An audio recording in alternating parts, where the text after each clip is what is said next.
AI की दुनिया में इस वक्त एक जबरदस्त जंग छिड़ी हुई है। एक तरफ है एक बहुत बड़ा पुराना खिलाड़ी और दूसरी तरफ एक नया चैलेंजर। और कहानी में ना एक बहुत ही दिलचस्प मोड़ आ गया है। ऐसा लग रहा है कि पूरा पासा ही पलट गया है।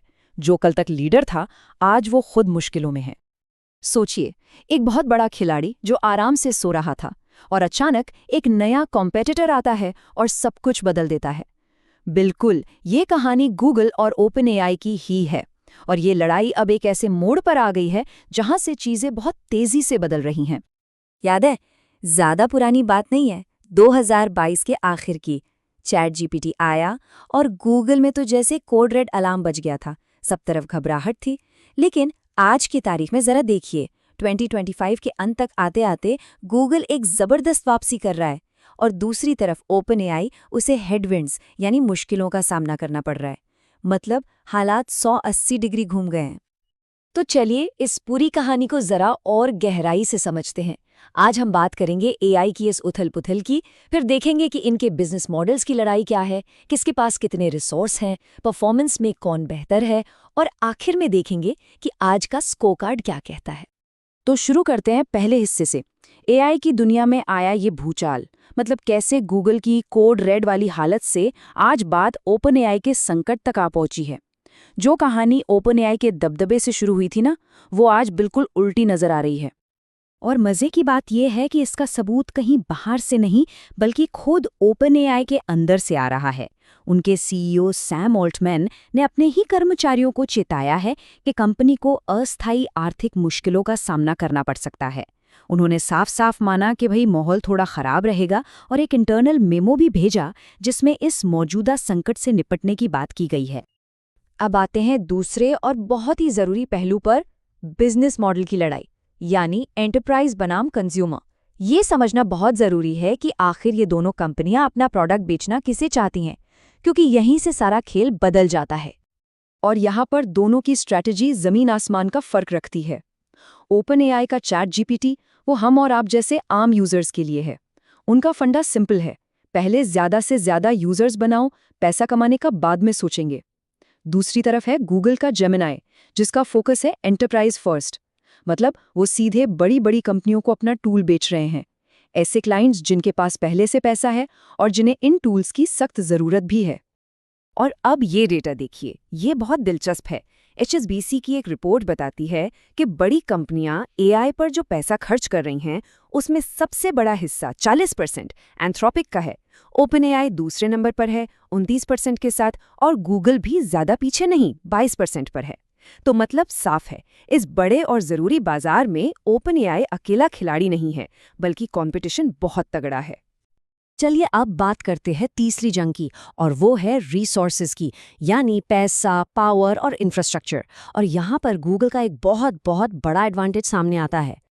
बस इन नंबर्स पर एक नज़र डालिए। 2025 के पहले 6 महीनों में गूगल का रेवेन्यू था $186.6 बिलियन और ओपन एआई का सिर्फ 4.7 बिलियन।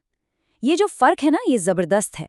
गूगल के पास इतना पैसा है कि वो ओपन एआई को इस मामले में कहीं टिकने ही नहीं देता। और ये खेल सिर्फ पैसों का नहीं है। गूगल के पास जिसे कहते हैं फुल स्टैक एडवांटेज है। मतलब उनके पास अपनी खुद की बनाई हुई चिप्स हैं, पीपीयूज, जो एआई के लिए ही बनी है, तो वो ज्यादा तेज और सस्ती पड़ती हैं। उनका अपना क्लाउड है, तो डेटा सेंटर का कोई बाहरी खर्चा नहीं। 27 सालों से सर्च, यूट्यूब, जीमेल से इकट्ठा किया हुआ डेटा का खजाना है उनके पास। और सबसे बड़ी बात, ये सब उस ट्रांसफॉर्मर मॉडल पे बना है जो आज एआई की दुनिया की नींव है, और जिसे बनाया किसने था? खुद गूगल ने 2017 में। अब इसकी तुलना ओपन एआई से कीजिए। उन्हें एक डबल मार्जिन पेनल्टी लगती है। इसका मतलब ये है कि पहले तो वो एनविडिया से जीपीयूज खरीदते हैं और एनविडिया अपना 70 से 75% का भारी भरकम मार्जिन लेता है।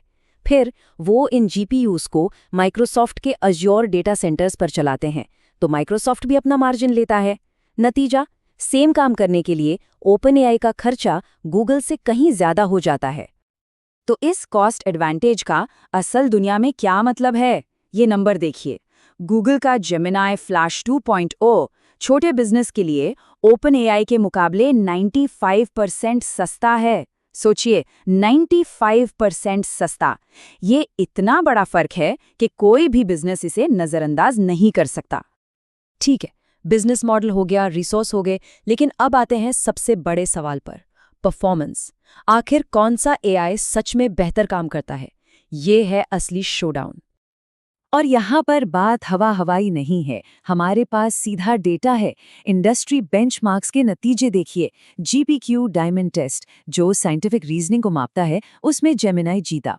स्क्रीन स्पॉट प्रोटेस्ट, मतलब स्क्रीन को समझने की क्षमता, इसमें तो जेमिनाई ने कमाल ही कर दिया, 72.7% स्कोर, जबकि चैट जीपीटी का स्कोर सिर्फ 3.5% था। और एक बिजनेस सिमुलेशन में जेमिनाई ने 3 गुना से भी ज्यादा प्रॉफिट कमाया। नंबर्स अपने आप में पूरी कहानी कह रहे हैं। तो चलिए अब आते हैं हमारे आखिरी सेक्शन पर, आज का स्कोर कार्ड। अब तक जो भी हमने देखा उसके आधार पर ये समझने की कोशिश करते हैं कि गूगल का पलड़ा भारी क्यों लग रहा है। तो कुल मिलाकर गूगल 3 बड़े फ्रंट पर लीड ले रहा है। पहला, उनका बिजनेस मॉडल ज्यादा टिकाऊ है क्योंकि वो सीधे बड़े क्लाइंट्स को टारगेट कर रहे हैं। दूसरा, उनके पास पैसे और इंफ्रास्ट्रक्चर की जबरदस्त ताकत है जिससे उनकी कॉस्ट बहुत कम हो जाती है।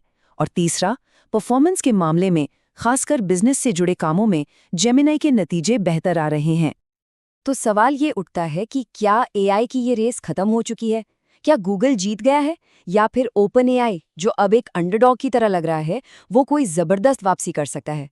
देखिए, भविष्य में कुछ भी मुमकिन है, लेकिन आज की तारीख में गूगल साफ तौर पर आगे है। एआई की दुनिया में ये बहुत ही रोमांचक दौर चल रहा है और हम इस पूरी कहानी पर अपनी नज़र बनाए रखेंगे। अगर इस पूरी चर्चा से आपको एआई की इस दौड़ को समझने में मदद मिली हो तो इसे लाइक करें और आगे भी ऐसी ही जानकारी के लिए सब्सक्राइब करें।